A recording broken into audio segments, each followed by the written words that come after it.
Hi, நான் ராம்கே director பேசுகிறேன். சினிமாவில் இன்றைக்கி பீக்கில் இருக்கிற எல்லாருமே கஷ்டப்படாமல் ரொம்ப ஈஸியாக ஜெயிச்சிட்டாங்க, அதே போல் நாம் ஜெயிச்சிடலாம் அப்படிங்கிற ஒரு தாட்ஸ் வந்து இன்றைக்கி இருக்கிற ஒரு 50% ஆஃப் பீப்புள்ஸ்கிட்ட வந்து இருக்குது.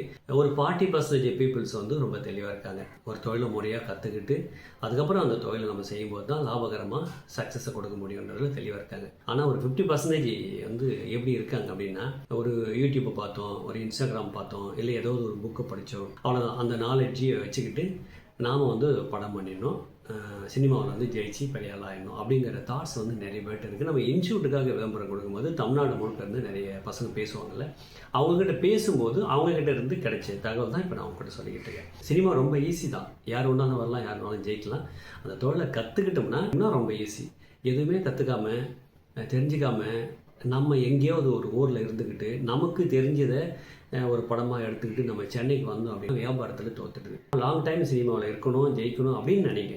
அப்போ அதுக்கு கற்றுக்குங்க. இருக்கிறவங்க எல்லாம் ஈஸியாக ஜெயிச்சிட்டாங்க அப்படின்னு தயவுசெய்து நீங்கள் நினைக்காதீங்க. தவறான அது ஒரு புரிதல். இருக்கிறவங்க அத்தனை பேருமே ரொம்ப கஷ்டப்பட்டு போராடி அதுக்கப்புறம் தான் இன்றைக்கி எல்லாமே மேலே வந்திருக்காங்க. அதுபோல் நீங்களும் ஒரு தொழில் வந்து கஷ்டப்பட்டு கற்றுக்குங்க. அதுக்கப்புறமும் வந்து அந்த தொழிலை நீங்கள் செய்யுங்க. நிச்சயமாக உங்களுக்கு ஒரு இடம் கிடைக்கும்.